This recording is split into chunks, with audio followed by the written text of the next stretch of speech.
Hello and welcome to Spectrum News. My name is Xavier Robert, coming to you. Tinubu meets with Guinea-Bissau President in Lagos.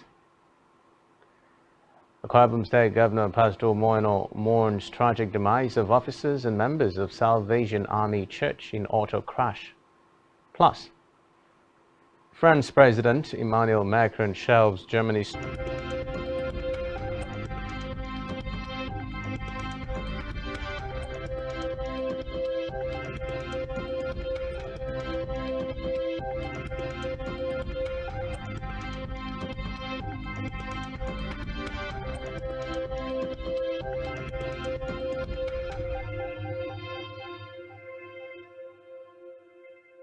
First in the news this afternoon, Akwa Ibom State Governor Pastor Moino has expressed deep sadness of the government and people of the state over the tragic auto crash that claimed.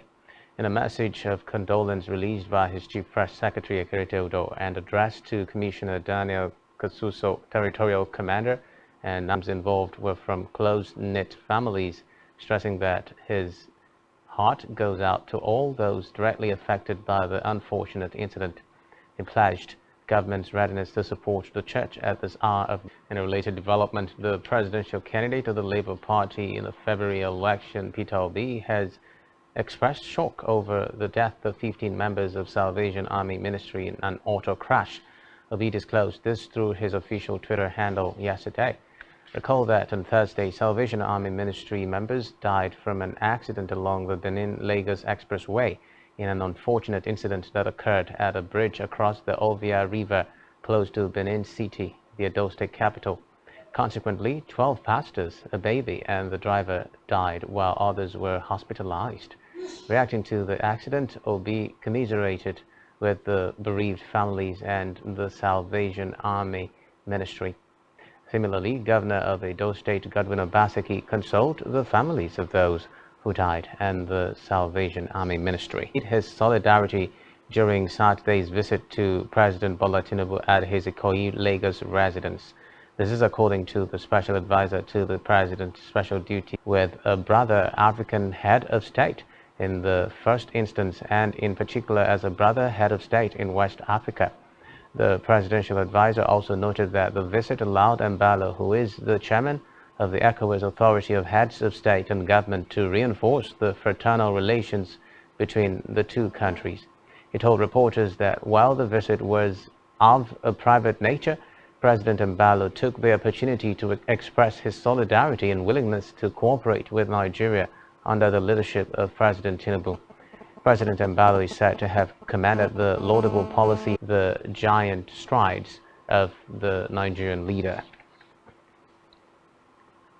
Meanwhile, President Bola Tinubu joined Muslim faithfuls within the week to observe Jumat prayer at the Lagos Central Mosque, Idumota, Lagos. Recall that President Tinubu had returned to Lagos on Tuesday from his international trip to Paris, where he participated in the summit for a new global financing pact hosted by French President Emmanuel Macron. In a statement last Saturday, Alake had hinted that the president would be back in Nigeria for the Eid al-Kabir festivities on June 28 and 29. In a separate development, Vice President Kashim Shettima has restated the loyalty of the President Bola Tinubu-led administration for the traditional institutions across the country.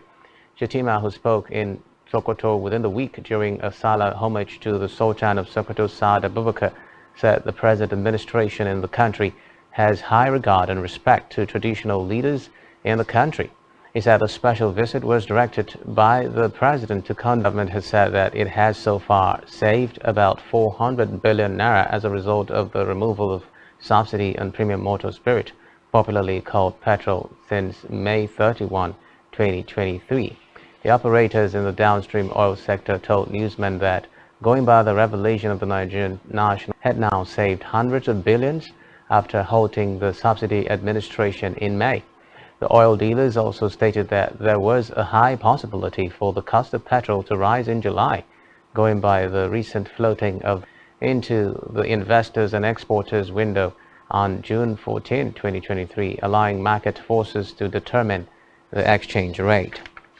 Employment of major generals and brigadier generals, among several other senior officers across Nigerian Army formations and units in the country.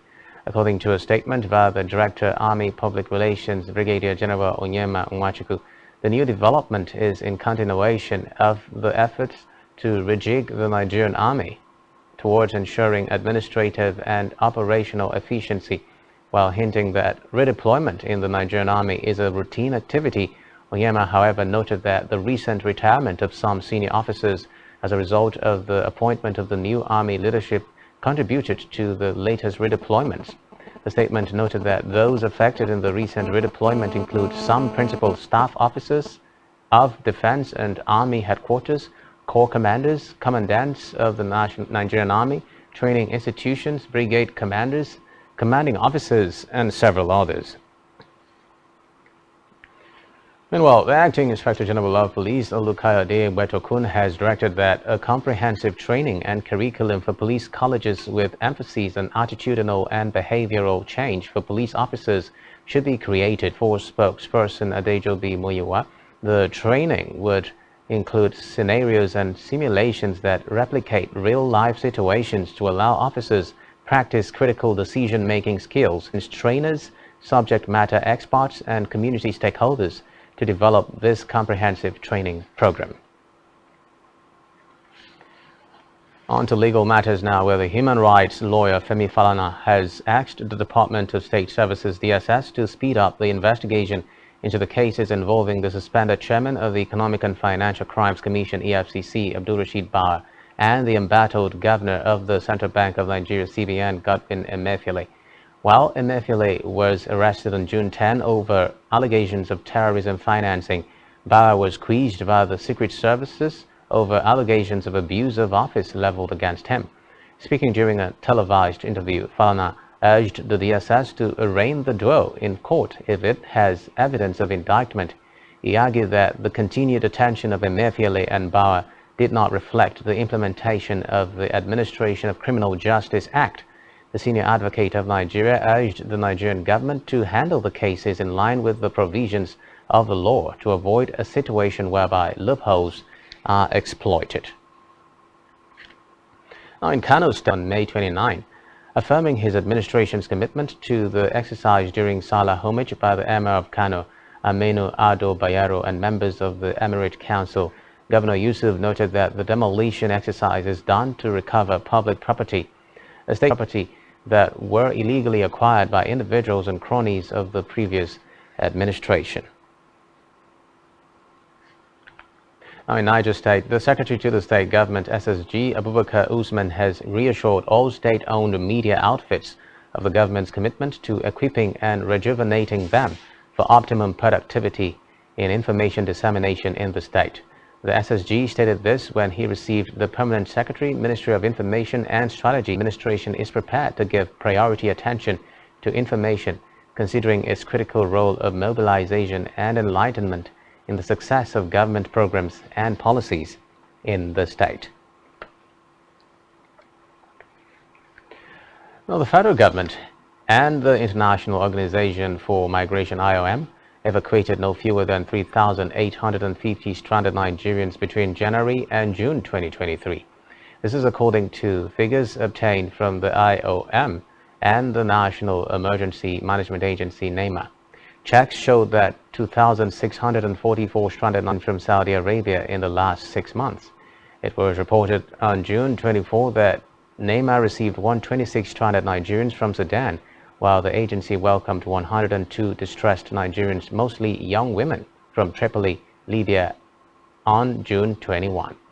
On June 7, NEMA confirmed receiving 112 stranded Libyan returnees at the Murtala Mohammed International Airport, Ikeja, Lagos State.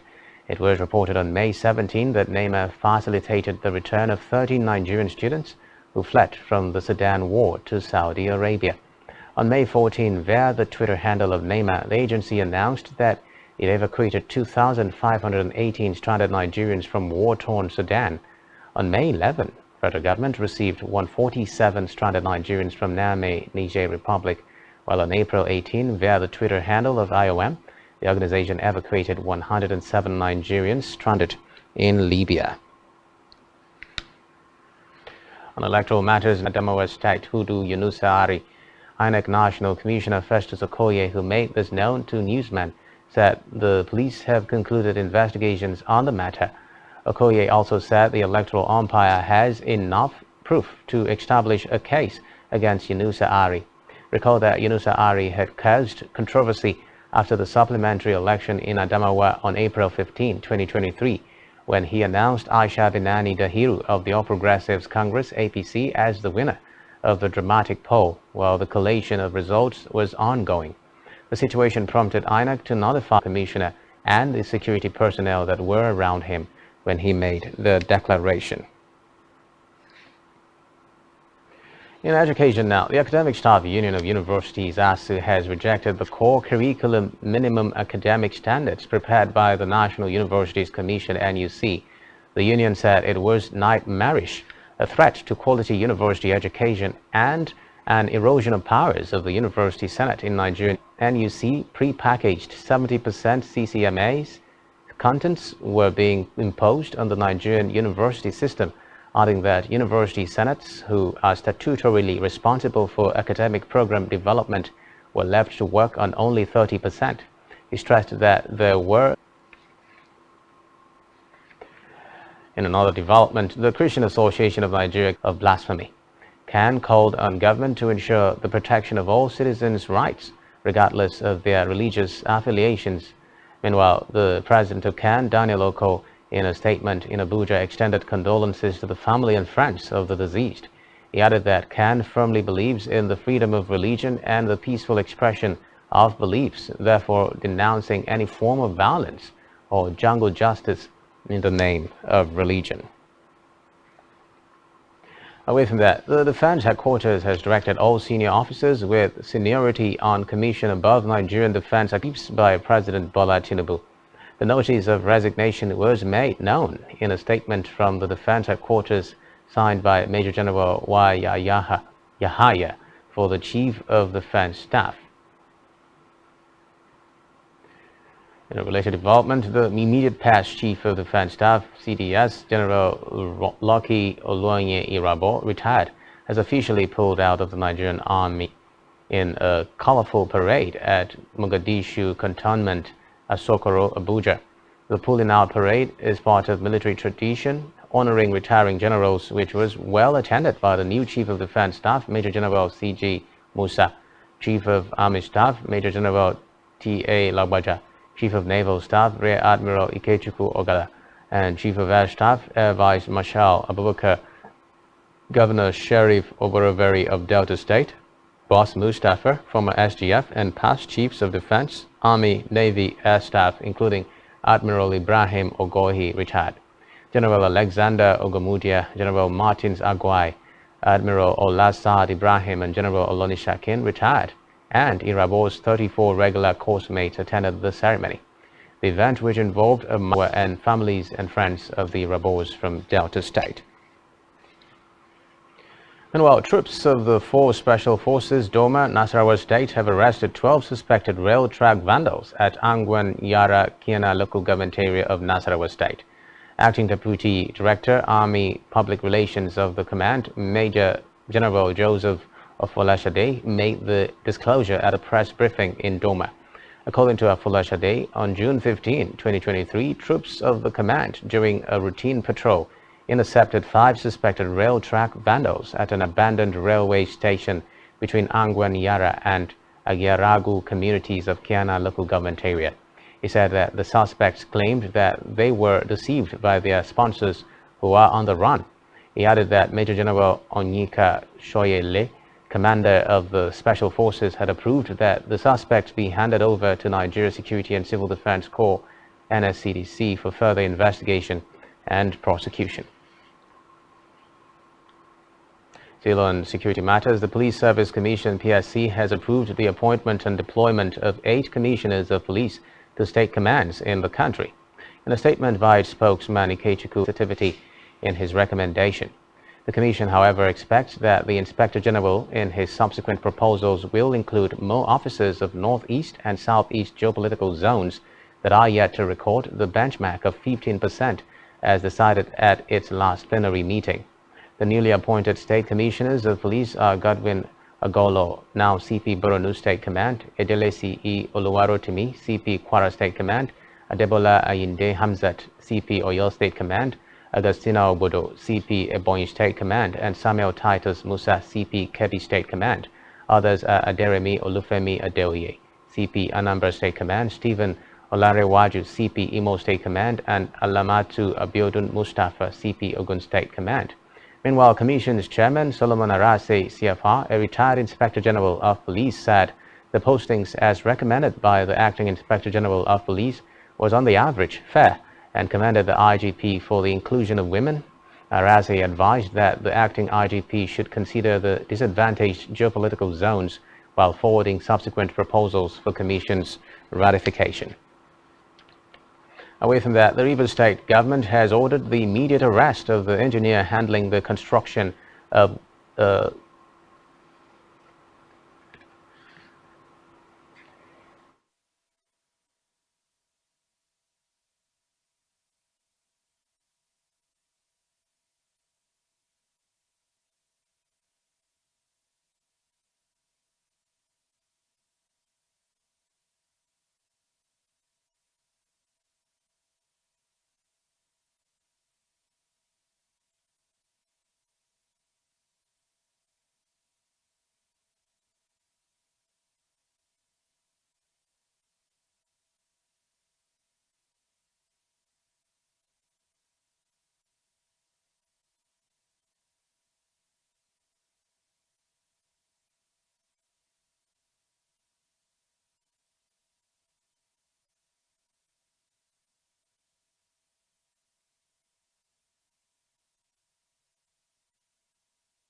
Business exists only to meet the needs of the people, but there's an extra advantage if your product and services are pitched on a platform that gives you the added advantage over your competitors. For your desired return on investment and so much more, advertise on Spectrum Television, on StarTimes DTH Channel 421 and on free-to-air with a frequency of 12733. Spectrum Television, broadening your horizon.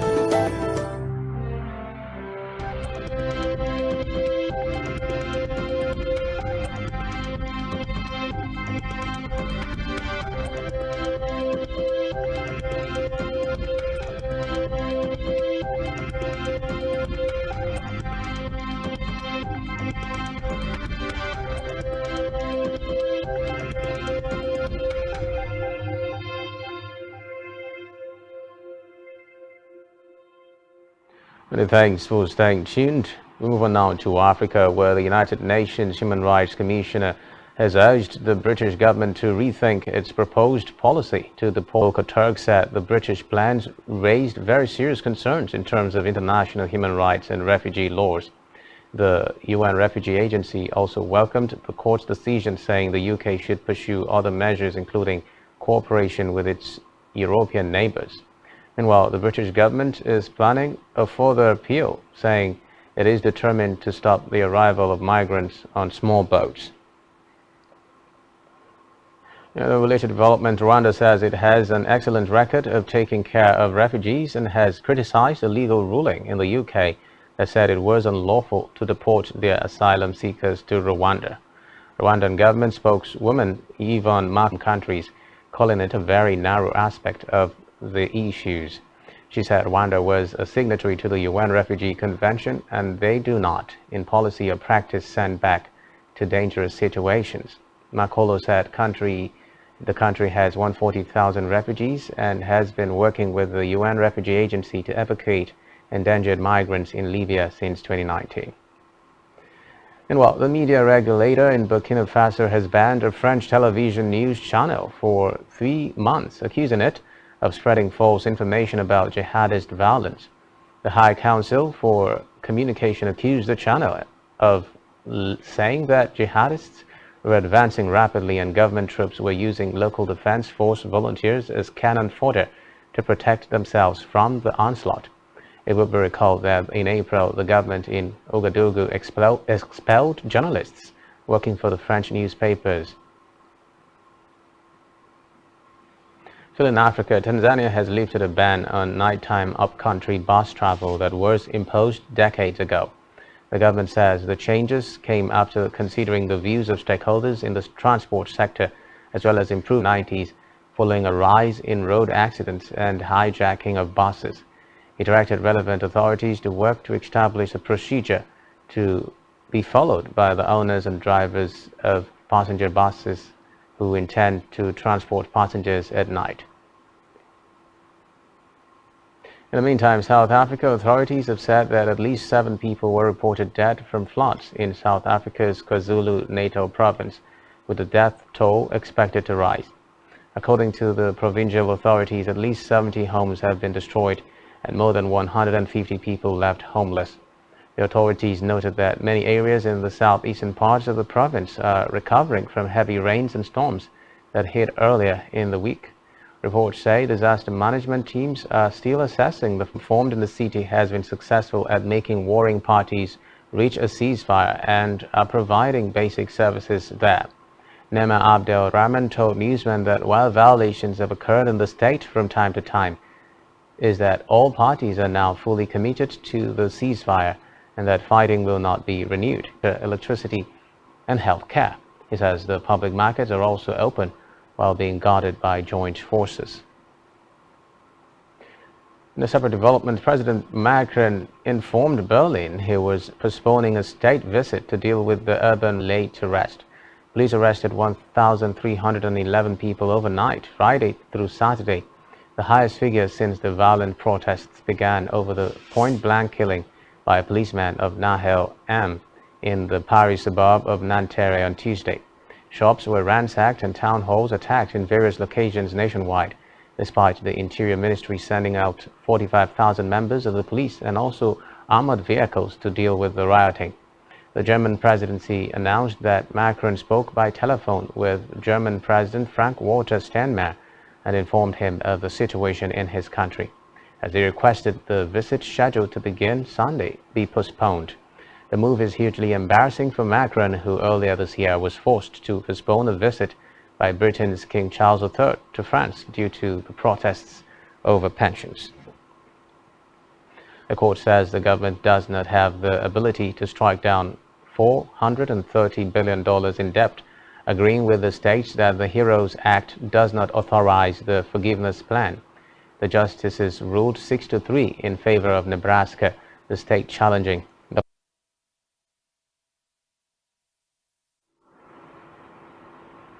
Meanwhile, the U.S. Supreme Court ruled that some private businesses can refuse service to same-sex couples for religious reasons in the landmark erosion of anti-discrimination laws. The court backed the case of a Christian graphic designer from the owner of website design firm 303 Creative challenged a state law that prohibits businesses from discriminating on the basis of gender, race, religion, or sexual orientation. Smith said that creating marriage announcements for same-sex couples would be inconsistent with her Christian beliefs, and being compelled to do so would violate her First Amendment free speech rights. Away from that, the UN's cultural agency said that the United States rejoined UNESCO, reversing its withdrawal during the Trump administration, Israel, accusing the body of bias against the Jewish state, a decision that took effect in 2018. An extraordinary session of the UN body's General Assembly voted overwhelmingly for the return of the United States. According to reports, around 132 members voting in favor, 10 against, and 15 abstentions dissent through several statements on procedure and suggested amendments.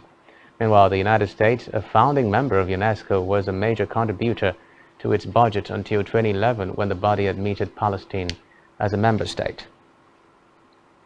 Still on the foreign scene, Marseille authorities have said that public demonstrations have been banned in the southern part of the city after protests across France. According to the local authorities, all public transport in Marseille, the country's second largest city, stopped. In a separate development, French police will use armored vehicles to suppress riots. Prime Minister Elisabeth Borne said within the week after 3 nights of violence following the deadly shooting of a 17-year-old boy during a traffic stop in the Paris suburb of Nanterre on Tuesday. It would be recalled that the 17-year-old suburb of Nanterre. Reports say he was driving a yellow Mercedes when he was pulled over for traffic violations. Meanwhile, police initially reported that he was shot after driving his car at police. But this was contradicted by a video that rapidly went viral across social media and was later authenticated, showing the 2 policemen standing by the stationary car. Meanwhile, French Prime Minister Elisabeth Borne said within the week that the government was considering all options to restore order, including declaring a state of emergency after a 3rd night of rioting over a police officer's killing of a youth. Asked by reporters if a state of emergency was a possibility, as options, with one priority restoring order throughout the country. The Prime Minister, who was visiting a police station in Évry-Courcouronnes south of Paris, was to attend a crisis security meeting chaired by President Emmanuel Macron. A state of emergency would give authorities increased powers to declare localized curfews, ban demonstrations, and give police more freedom in restraining suspected rioters and searching homes. Macron cut short a trip to Brussels for an EU summit and was said by an aide to be prepared to adopt new measures without taboos, though some ministers in the cabinet are known to be opposed to a state of emergency.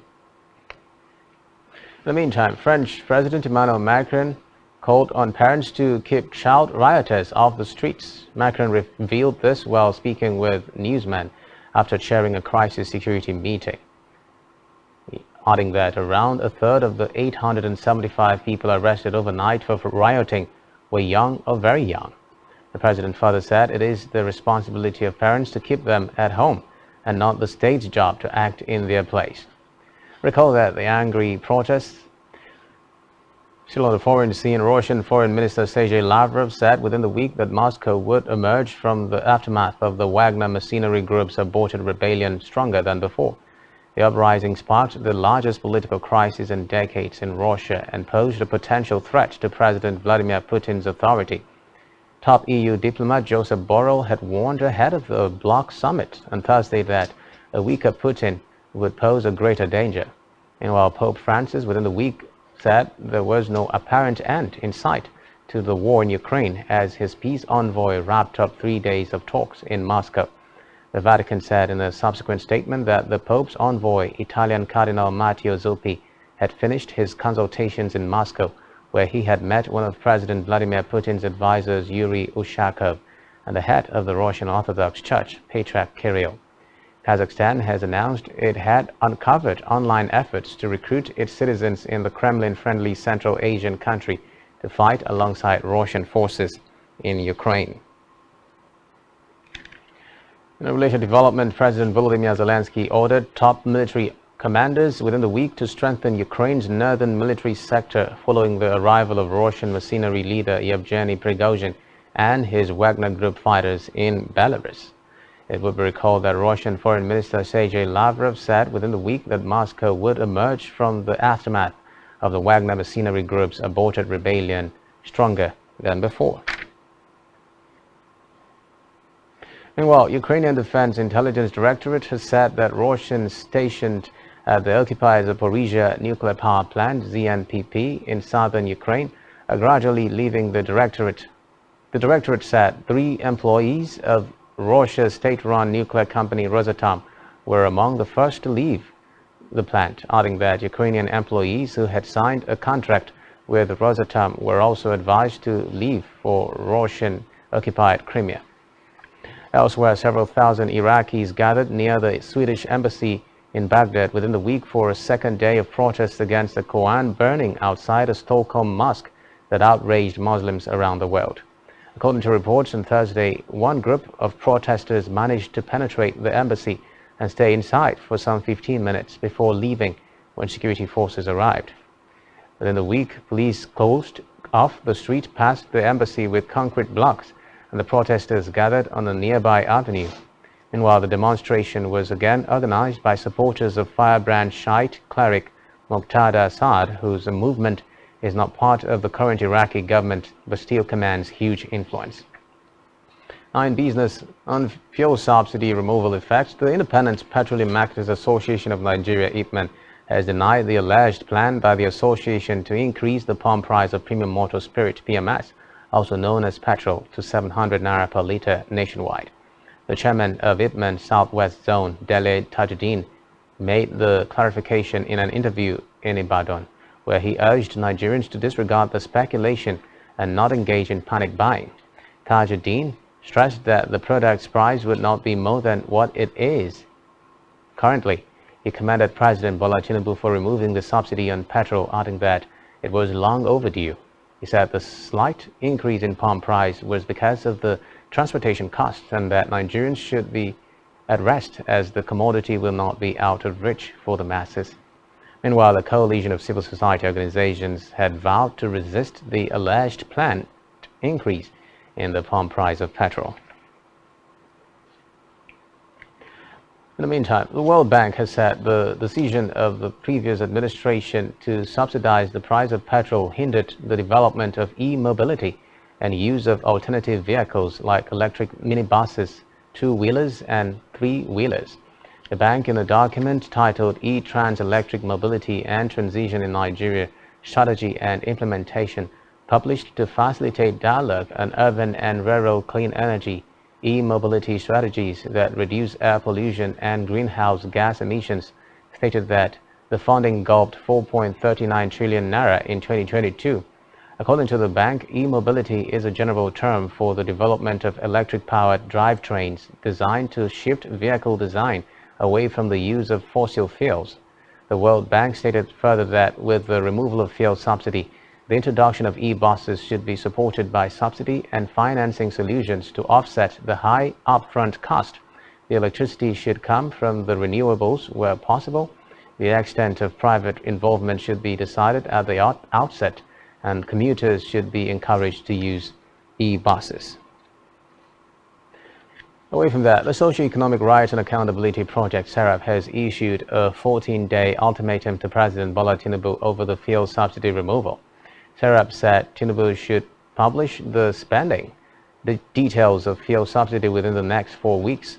The body vowed to initiate a legal action against Tinubu if he fails to publish the details within 4 weeks.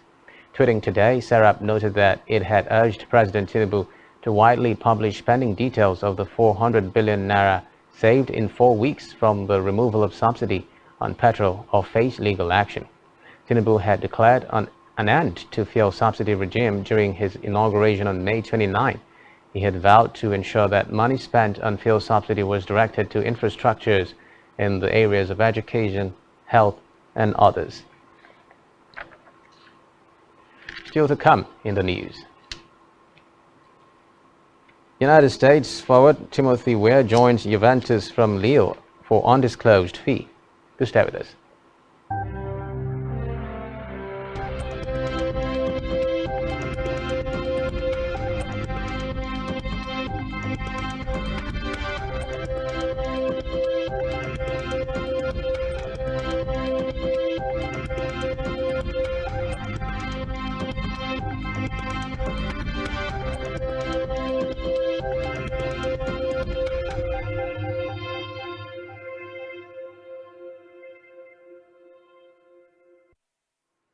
Thanks for staying tuned. Now in sports, United States forward Timothy Weah has joined Juventus from Lille for an undisclosed fee.